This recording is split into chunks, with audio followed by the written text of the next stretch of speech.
Hello everyone, good afternoon to all of you. Today we will discuss about the some OVG medicines जो हम basically normal use करते हैं OVG और gynaecology में। वो आपको मैं कुछ मेडिसिन्स के नाम बताऊंगी, उनके इंडिकेशंस बताऊंगी और उनकी डोजेस के बारे में बताऊंगी। ठीक है, जो सिंपल हम मेडिसिन्स यूज़ करते हैं, मोस्ट प्रोबेबली वही मेडिसिन्स जो है हमारी ज़्यादातर यूज़ होती है। ठीक है, उनके बारे में तो फर्स्ट हम पढ़ेंगे किस किस चीज़ के बारे में बताऊंगी। ऑक्सीटोसिन के बारे में बताऊंगी, प्रोजेस्टेरोन के बारे में बताऊंगी, मीज़ोप्रोस्टोल के बारे में बताऊंगी, MgSO4 के बारे में बताऊंगी और मिथाइल आर्गोनोवाइन के बारे में बताऊंगी और साथ में टर्बिटलिन के बारे में बताऊंगी। ठीक है, और पहले तो ऑक्सीटोसिन की बात करते हैं। तो ऑक्सीटोसिन की इंडिकेशन में क्या क्या रहता है? सबसे पहले तो उसको देते हैं हम PPH में, पोस्टपार्टम हेमरेज में, और साथ में किस चीज़ में देंगे हम? Induction of labour, induction of labour. ठीक है, ये दो बहुत इम्पॉर्टेंट ड्रग भी बहुत इम्पॉर्टेंट, इसको 5 स्टार रेटिंग कर लो आप, क्योंकि ड्रग भी बहुत इंपॉर्टेंट है और कहाँ कहाँ यूज़ होती है इंडिकेशन से रिगार्डिंग क्वेश्चन बनता है। और इतनी इसकी हम डोज कितनी देते हैं वो तो डॉक्टर डिपेंड करता है, पर जो एक गाइडलाइन के थ्रू एक डोसेज होती है वो होती है 10 to 40 यूनिट्स IV इन्फ्यूज़न। ठीक है, और दूसरी और ये एम्प्यूल फॉर्म में आती है, कोई टैबलेट फॉर्म में नहीं आती है, ये एम्प्यूल फॉर्म में आएगी। ठीक है, और सेकंड हम बात करते हैं प्रोजेस्टेरोन की। तो प्रोजेस्टेरोन क्या है? टैबलेट फॉर्म में आएगी और किस चीज़ के लिए देते हैं? तो सबको पता है कि किस चीज़ के लिए देते हैं हम इसको, प्रीटर्म बर्थ प्रिवेंशन के लिए।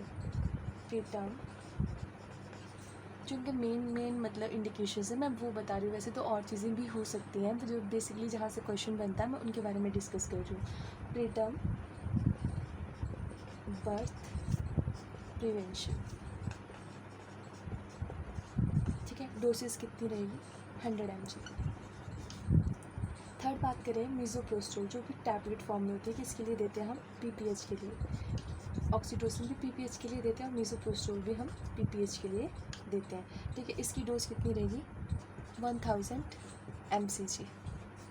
ठीक है, अब आता है मैग्नीशियम सल्फेट, सबसे इम्पॉर्टेंट और जिसमें नर्सिंग रिस्पॉन्सिबिलिटी एक मेजर रोल प्ले करती है। ठीक है, तो किसके लिए लेते हैं हम इसको? एक्लेम्पशिया के लिए। और नर्सिंग इसमें थोड़ा सा लिख देती हूँ, नर्सिंग रिस्पॉन्सिबिलिटी क्या रहती है? जब भी हम मैग्नीशियम देते हैं तो हमने रेस्पिरेटरी डिस्ट्रेस के लिए चेक करना होता है, क्योंकि ये रेस्पिरेटरी डिप्रेशन कॉज करती है। ठीक है, इसकी डोज कितनी रहेगी? 1 to 2 ग्राम IV। ठीक है, उसके बाद आती है मिथाइल आर्गोनोवाइन। ठीक है, ये किस चीज़ के लिए यूज़ होती है? ये भी PPH के लिए यूज़ करते हैं, पोस्टपार्टम हेमरेज के लिए। ठीक है, इसकी डोसेस कितनी रहती है? 0.2 mg IM। ठीक है, ये भी हमारी ये जो है ना, ये बॉटल फॉर्म में होती है, ये एक बार हम यूज़ करके फिर से यूज़ कर सकते हैं। ठीक है, टर्बिटलिन भी हमारी बॉटल फॉर्म में होती है, MgSO4 हमारा एम्प्यूल होता है, मीज़ोप्रोस्टोल हमारी टैबलेट होती है, प्रोजेस्टेरोन भी हमारी टैबलेट फॉर्म में होता है, और ऑक्सीटोसिन तो मतलब बहुत ही कॉमनली यूज़ होने वाली दवाई है, तो एम्प्यूल फॉर्म में होती है। ठीक है, उसके बाद आता है हमारा टर्बिटलिन। टर्बिटलिन क्या है? ये न्यूरो मस्कुलर ब्लॉकर, या हम बोल सकते हैं ब्लॉकेट एंड फिटल ब्रेडिकार्डिया। फिटल